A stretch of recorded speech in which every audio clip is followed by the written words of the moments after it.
Hey guys, welcome back to It's Not About Your Hair, where we talk all things hair, heart, and happiness. On episode 8, we're going to dive into one of my favorite New Year things. Instead of New Year's resolutions, let's dream about and look back. So we're going to do a year-end review. I'm going to tell you how I do that, and we're going to vision board using our past experience to help guide us to our new year, new you. Stay tuned.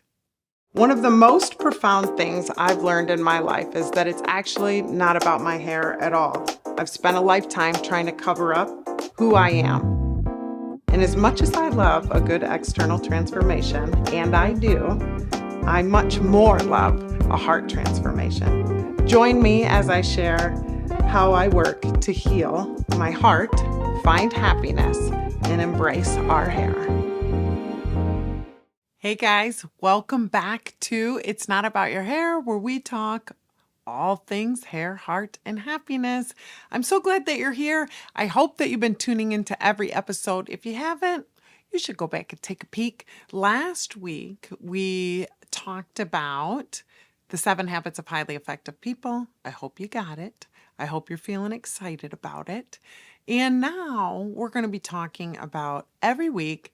My goal is to just open your mind a little bit to the way you think about it isn't the only way, and that you do have a choice to create the life you want to live, whether that be through, I think, a process of faith, transformation, transparency, authenticity, and moving. We live in a world where we don't want to do something unless we know exactly how to do it. And I'm telling you right now, most of the things that I think if you want to be an entrepreneur, which I heard the other day that only 7% of people are actually entrepreneurs, which is very fascinating to me because I have an entrepreneurial mind. So for me, and I have a growth mindset, like I haven't always been this way, but I'm sure some of it was born in me. I literally believe that anything is possible, that there is no limit. I believe that if you're willing to work for it, if you really want something, you can come out of where the situation you're in and you can do something exceptional and extraordinary with your life. And I believe no matter what background you're in. So again, just a little backstory, and some people have it so much harder, but I was a teen mom, had a baby, 18, that's a different story. 19 was pregnant, 20 had a baby, and ended up opening a business, got married young.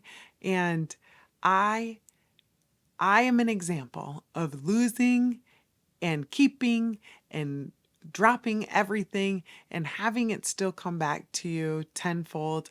I think when we're out into the world, we are risking an opportunity to be seen and to fail. So I have failed many, many times and made a ton of mistakes. And I think the difference between someone with a growth mindset is that, and this didn't always happen quickly. Let me say that. Sometimes I fell and lost things in business. There's been times I didn't know how I was going to pay my bills, you guys. Like, thought I was sitting on the top and then I'm at the bottom. Like, literally, not a joke. Not sure how I was going to feed my family or pay my house payment. Those seasons were hard. But as I talked about in the last episode, sometimes it's those moments that we need so that we have that lens to look back on, so we can say, oh my God, I've already done this. I've already done super hard stuff. Sorry for swearing. Sometimes that happens. I love Jesus and I swear sometimes, but, and I'm not going to edit it out because I don't know how, but sometimes we go through really, really, really hard stuff. And that becomes the stuff, you guys, if we don't give up, that our freaking dreams are built on. I'm pausing for effect here. It really is. I thought about this one time, and I don't know if I read it or thought it up myself, but I think it's really, really the truth that sometimes people think that they've just been given a crappy life, that crap keeps happening, and that their life is just nothing but a pile of crap, and I'm buried in crap, you hear people say. And I believe that every time you get more crap, you get more fertilizer to grow. This is true. So farmers fertilize their crops with crap, okay? And you can fertilize your life through the experience of crappy situations, but you have to not let it bury you. You have to come out on top of it, you guys. You have to let it work for you and not against you. And this is just the truth. And so I can look back on, I talk about this all the time. My parents' divorce, which was really hard for me. And I look back now and go, that was probably one of the most shape-shifting things in my life. In the beginning, it was not for my good, and I sat in it and let it bury me. And then one day I realized I don't have to be this situation. My poor mama has almost died at least 7 times. And every time I can remember when I was young, like always being so afraid to lose her. And I still never want to lose my mom. I know it will happen someday. But every time, and her lens is going to be totally different on this story, but every time she survived, the gratitude that grew in me that I got another chance to have my mom here. These opportunities to say, why is my mom always having these troubles? Or look at how many times my mom has survived. Same story, different lens. And so anyways, I say all of that to say, I think this podcast gives me an opportunity to share things that I love with you guys. And since we're on the new year, new you kick, because that's what happens. Everybody's setting resolutions, and I don't do resolutions because I think I have an extreme amount of self-control and willpower. I think more than a lot of people. I still have yet to ever do a solid year of any freaking thing I set my mind to, you guys. But if I have, I just took a class, it's for hairdressers called Wealthiest Year Ever, but we had to develop a North Star. And a North Star is something that we hold on to and that we look back to that helps guide us to where we're headed. In the 7 habits that we talked about last week, they talk about writing a mission statement or a plan, something that anchors you to where you're going, very important. And so I do believe a goal without a plan is just a wish, but I think making a New Year's resolution that I'm not going to do this and I'm not going to do that, it just is one more thing that adds to that stupid bucket list that we talked about before that depletes us, that makes us feel like we're not worthy of love, because none of us have enough willpower to do all the things all the time. We just don't. But setting out a goal. So I'm going to share with you guys what I have done the last, I think, 3 or 4 years. And I do this with my kids. And last year, my kids invited their friends because they see the value in it, you guys. It's really, really, really profound. And my husband and I go away and we do it together because we believe in it with our marriage. And I opened it up. I don't have staff anymore, but I own a business called City Suites where we have salon suite owners. And I did invite them as well. Not everyone came, only a few people came. But that's okay, because here's the beauty of it. If you need it, it's there for you. So if you are a goal-oriented person and you want to challenge yourself to see what kind of life you want to have, this is a great practice. So that's what we're going to talk about this week, because it's all about perspective and changing. And I want to help you develop a new year, new you, but not through setting these crazy, ridiculous New Year's resolutions that are going to be really hard. Like, I'm never going to swear again. I'm never going to say a mean thing about anybody, and I'm never going to eat any sugar. Lies from the pit of hell. But what I can do is set some intentions, some goals that are anchored to the person that I want to be, tethered to the spirit of what I believe my most authentic self is going to be. And so I hope this week you're watching on YouTube. If you're not, you should pop on just to see, because I'm going to show my goal boards. And last year I made a goal board for my personal life and for work, and that was pretty cool. I really did enjoy that. Usually I just make a goal board all in one, totally up to you. And I'm going to show some pictures, and I have, you guys, I have my 2023, 2022. These are hung in my cabinet in my office here, and 2020. So 21, anyways, you get it. And we're going to go through them. I actually learned the goal boarding from one of my friends at City Suites. I've done things like this, but not quite like this. She got me excited about this. But all right, get a pen and paper out. If you're driving, make a mental note or pull over because this is going to be really cool. This is like, oh, it's so good. So what you're going to do before you even start the goal board, because a lot of people are like, I don't know where to start. We're going to do a year end review. Okay. And I learned this from somebody else. Maybe I don't remember. What I want you to do is I want you to plan. This is a really fun thing to do. Maybe 2 or 3 hours. I want you to put on your favorite music and I want you to get out a notepad. You can even print some of these kind of thought processes out. I want you to get out a notepad and on it, I want you to write January, February, March, all the way through the year on a lined piece of paper and leave room, maybe 3 or 4 lines in between each month. I want you to write those months down. And then I want you to get out your telephone. You know, you all have one.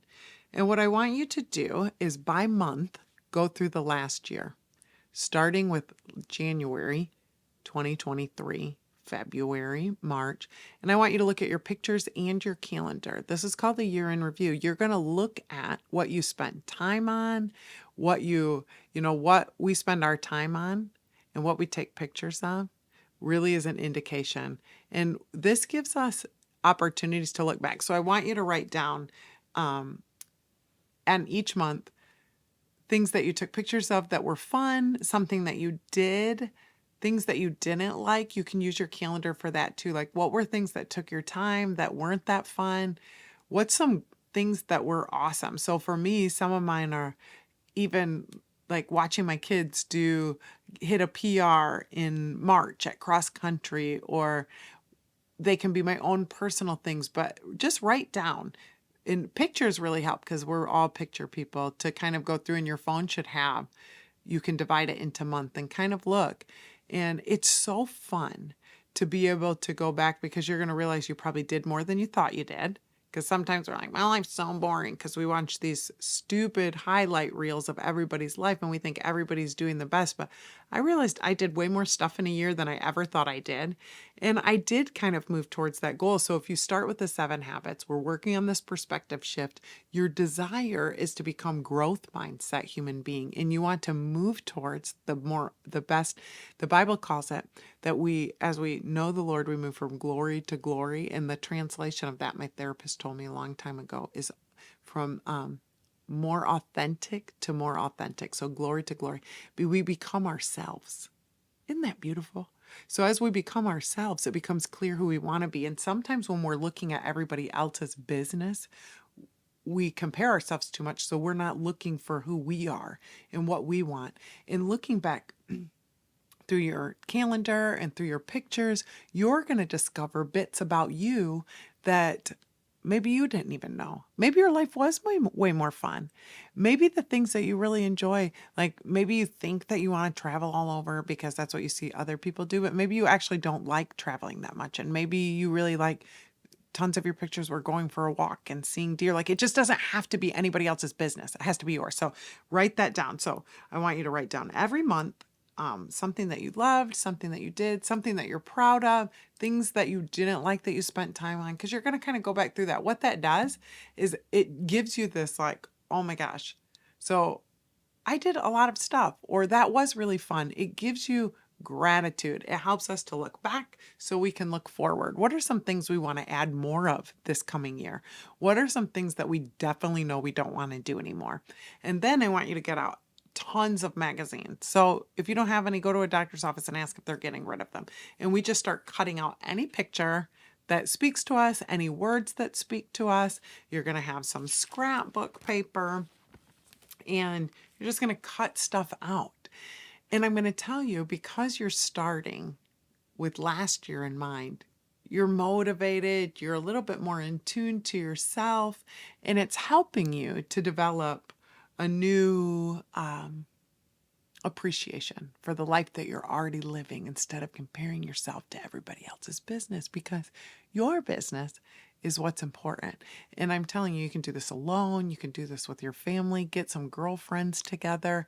It's so fun. So I wanted to share with you guys interestingly, the similarities in my 3 years, and maybe I'll start in 2020. And so if you're looking, here it is. Random acts of courage was on my goal board. I applied for a job. I have never applied for a job. I've been my own boss forever. And I got a job, and that was huge. So random acts of courage. Mine was, what would it look like if I did the things I was really dreaming about, was on my goal board. This was, look at this picture of cute curly friends just hanging out together. Really important to me to create deep and strong relationships. Keep it simple. That was a big one for me. Health. My health is always important. I put on here the mountains because I wanted to travel and see the mountains, and I want to tell you guys, but guess what? We did in 2023. So 2 years later, dreaming about this, I went on a cross-country trip this last summer with my family and with one of my daughters and my husband. And so when we dream about what we want, it starts laying down these dreams and hopes inside of us, and mentally, without even setting super plans, the plans are at work. So these boots, I actually found these boots. I wear these. So part of it is fashion. So you see these pictures. I just love fashion. I love finding thrifty deals. What's the biggest risk you've ever taken? That was on mine too. Love your hair. Don't look in the mirror. Stay the course, expose yourself, and volunteer your talents. So this was my 2023. And then I have pictures of yummy food, easy weeknight meals, and date night. So really important to me is that I'm stepping out of my comfort zone, that I'm wearing clothes that make me feel alive, not what other people are wearing. That's really big for me, you guys, that I am brave enough to share the parts of me that are authentically me, which this podcast is a manifestation of this, you guys, of volunteering your talents. Like, I'm paying to do this. I don't get paid to do it. I want to be here because I think that once we find ourselves, it's so important. So 2020. So eating healthy, I'm always on this kick. So then the next year, it almost looks the same because clearly I have a style. Mine was, these are cozy blankets, learning to enjoy my home more, being comfortable at home, making this a place that brings me joy. Do you know quite a few of us don't have joy in our homes? Reading more, I've done that, tons and tons. Running, ran a half marathon with my daughter this year. So these were goals from, 2 years ago that are coming through. Power couple, that's on mine. Always thinking about my relationship with my husband, wanting that to be strong. Again, cute shoes, you guys, cute shoes. If you're listening, I'm showing my goal board, and my big words are 1 miles apart, best friends bond. So trying to stay closer with my friends. I really struggle with friendships, you guys, because I'm a busy hustle kind of girl, and I want to be connected to my family and grow my business. And so I love both of those things. And so finding time for friends is a challenge for me. Just really true. I go to small groups. So anyways, that's a big goal for me, is to be more intentional with friendships. And then home sweet home, again, learning to be happy at home with my family and content in the process. And then the bottom one says, I fall in love with pieces impulsively and they find their place. And I think that that's true. So looking how these things grow on top of each other, you guys. And then last year's this one, pretty similar. You see healthy food. So still a part of your journey, but putting these things in front of you, you are exactly where you need to be. Again, trusting the process, that I believe that I'm not behind the 8 ball, which I used to. And I used to hustle so much harder because I thought I was missing out on what was before me. But when I just look at, these are all things nature. So did that trip, guess what I have on here? Italy. We had an exchange student from Italy. I'm going. So Britt, if you're listening to this, honey, usually it takes 2 years for it to come, but maybe I'll get there sooner. Again, all these beautiful girlfriends and different cultures and different types of people. Like, I want my life to be rich with relationships with people in and outside of my community. It says, being a kinder generation. I think there's a lot of yucky stuff we think about the younger generation, but you guys, I see that they're kind, that they're willing, that they're open to loving one another. And I think that's beautiful. Being outside, being with my family. And then it says, be kind to everyone, including yourself. This is so important, you guys. And then at the bottom, it says they're risk takers, innovators, change makers, and they were born in the 2000s. It reminds me of my girls that they are going to change the world. And it puts in front of me the things that I want the most. I want to be brave in my dreams. I want to believe that my life matters. I want to be a healthy, active human being. I want to eat good, rich, yummy food. I want to read really great books. I want to surround myself with people that are inspiring. I too want to be inspiring. And I want to have a great marriage that overflows. And I want the heart of Jesus to be the center of my purpose on this life, because only through tethering to that do I find my truest self. Remember, from glory to glory, or more authentic to more authentic. So I hope as you're setting your New Year's resolutions, this helps. Do your year-end review. Create a goal board. So my current goal board hangs directly in front of me in my office. The other two hang inside of my cabinet in my office. I can still see them because I want to be reminded that being reminded of what I'm seeking, looking for opportunities that tie into what I want, I can say yes to those. So back to the 7 habits of highly effective people, saying yes to the things that matter and no to the things that don't. If it's not tying in, if you're going to ask me to do something that doesn't tie in to the growth of my family, it doesn't help me to grow as a human being. I'm not being pushed to be kinder, to be braver, to do these things. I don't want to do it. And your goal board may look different. My girls both did theirs this year, and it is so encouraging for them to see. And it puts those things in front of you. Who do you want to be? Because sometimes we're going to wrestle with who we want to be and how we're showing up. And that's just the truth. So I hope that your New Year's resolution is actually just a goal to be kinder to yourself and others, and creating a pathway to how to get there. So thanks for tuning in today, you guys. I'm so grateful that I get to share with you. And as always, if you're not okay, I hope you know you are going to be fine, that you are worthy of love, and that you are so darn spectacular, and that your hair looks great. Thanks for tuning in, and I sure hope that if you loved this, you'll share it with somebody else. Okay, you guys, see you soon. I guess this is where I ask you to subscribe to my channel, to follow me on social, and to listen wherever podcasts can be found. And join me every Tuesday at 2 as we unpack how to heal your hair, your heart, and your happiness.